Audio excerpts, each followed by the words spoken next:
स्नेनिल्स art of teaching या चॅनलवरती आपल्या सर्वांचं स्वागत आहे. विद्यार्थी मित्रांनो, महाराष्ट्रातील जे विद्यार्थी ज्यांनी टेट दिलेली आहे असे 2,11,000 विद्यार्थी आणि आपण सर्वजण जागेची वाट बघत आहात हे आपल्याला माहिती आहे. पवित्र पोर्टल सुरू होण्याची वाट बघत आहात हे आपल्याला माहिती आहे.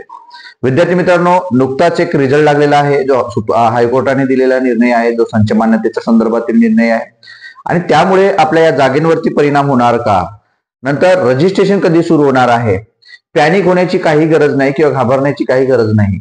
मग ते कसं, आणि हा जो एक परिपत्रक संच मान्यतेचा शिक्षण संचालनालयाने काढण्यात आलेला आहे त्याचा परिणाम आपल्यावरती होणार आहे का किंवा त्याचा फायदा होणार आहे का, त्यामुळे काय होणार आहे, या सर्व बाबी या आपण व्हिडिओमध्ये बघणार आहोत. विद्यार्थी मित्रांनो, पहिल्यांदा माझ्या चॅनलला आपण पहिल्यांदा आले असाल तर माझ्या या चॅनलला सबस्क्राईब करा, जेणेकरून टीईटी संदर्भातील असेल, टेट संदर्भातील, पवित्र पोर्टल संदर्भातील किंवा शैक्षणिक कोणत्याही गोष्टीच्या संदर्भातील माहिती आपण आपल्या चॅनलला कायमस्वरूपी देत असतो. तर बघा, जो निर्णय देण्यात आलेला होता, कारण आपण जागा ह्या 70,000 येण्यासाठी प्रयत्न करत आहोत हे आपलं बरोबर आहे.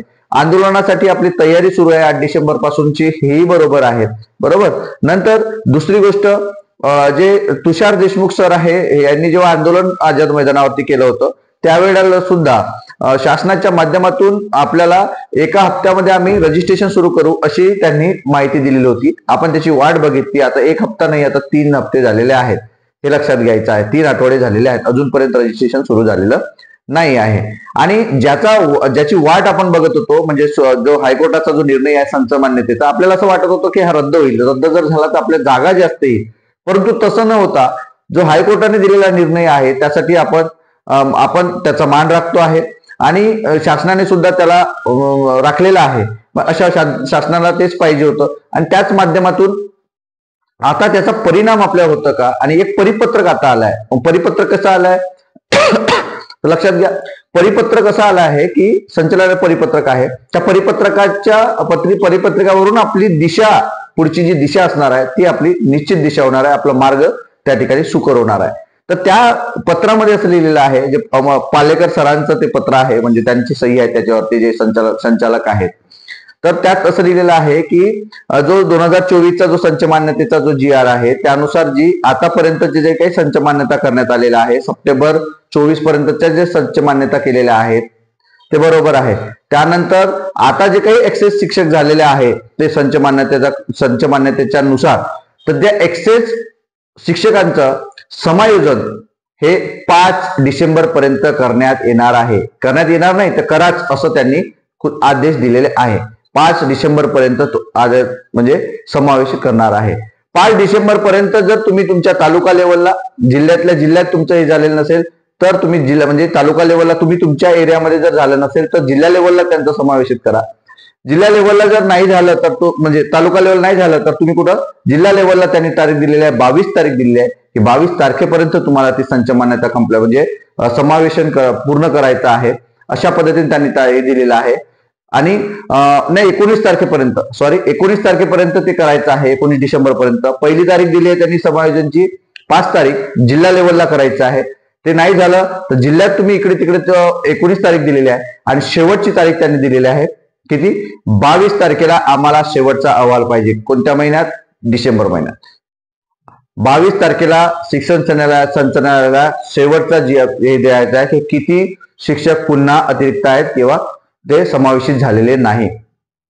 मग यानंतर आपल्याला आपली दिशा समजेल की किती जागा संपूर्ण महाराष्ट्रभर शिल्लक राहिल्या. आता तुम्हाला प्रश्न पडला असेल की सर पूर्ण जिल्ह्यामध्ये जर एक्सेस शिक्षक असेल तर मग आम्हाला जागा कुठून मिळणार. विद्यार्थी मित्रांनो, हे लक्षात घ्यायचं आहे, सर्वच जिल्ह्यामध्ये एक्सेस शिक्षक नाहीत. 36 जिल्ह्यामध्ये एक्सेस शिक्षक नाही. बरोबर. काही जिल्ह्यांमध्ये एक्सेस आहे, मग काय करायचं, एक्सेस आहे तर त्याच याचा विचार करायचा आहे. आणि एक्सेस जरी असेल तरी किती असतील, 50 असेल, 100 असेल, 200 असेल. बरोबर. तर मग याचा फटका कोणाला बसणार आहे, आपल्याला माहिती आहे. जे 1ली ते 4थीच्या शाळा आहेत किंवा 1ली ते 7वीच्या शाळा आहेत यात थोडा हा प्रॉब्लेम झालेला आहे. इथे एक्सेस शिक्षकांचं प्रमाण हा जास्त आहे, हे समजून घ्यायचं आहे.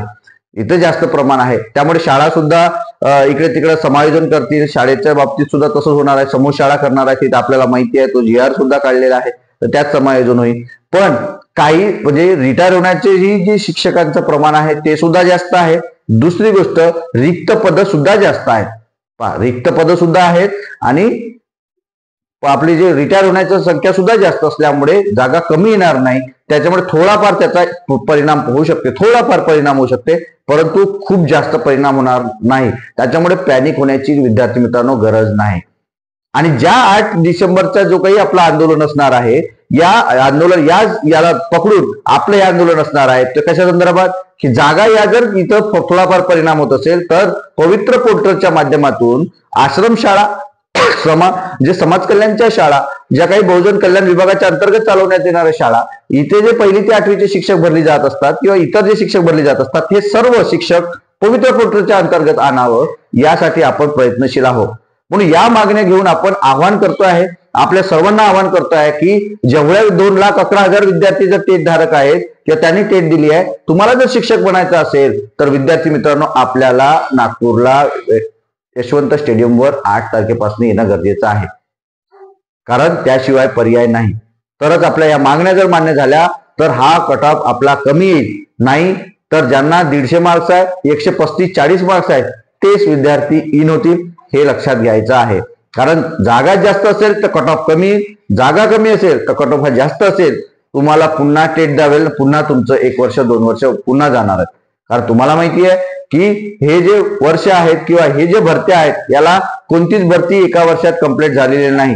3 वर्ष या भरतीला घेतलं जात असते. लक्षात घ्या, 3 वर्ष. 22 ची टेट, 25 मध्ये अजूनही भरती व्हायची आहे, जॉईनिंग काही विद्यार्थ्यांना मिळायची.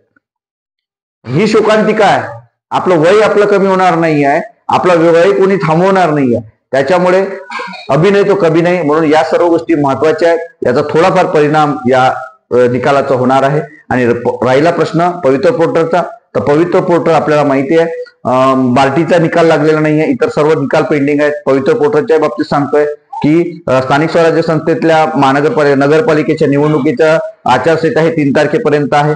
त्यामुळे 3 तारखेनंतरच याबद्दलचे काही सूचना ज्या आहेत ते शासन तुम्हाला देईल, असं पवित्र पोर्टलवर सूचना येईल. त्या पद्धतीनं ते शिक्षण संचालनालयाच्या माध्यमातून तुमच्यापर्यंत पवित्र म्हणजे पत्रक येईल, प्रसिद्ध पत्रक येईल, तेव्हाच या सर्व गोष्टी तुम्हाला समजेल विद्यार्थी मित्रांनो. त्यामुळे कोणतीही घाई करू नका.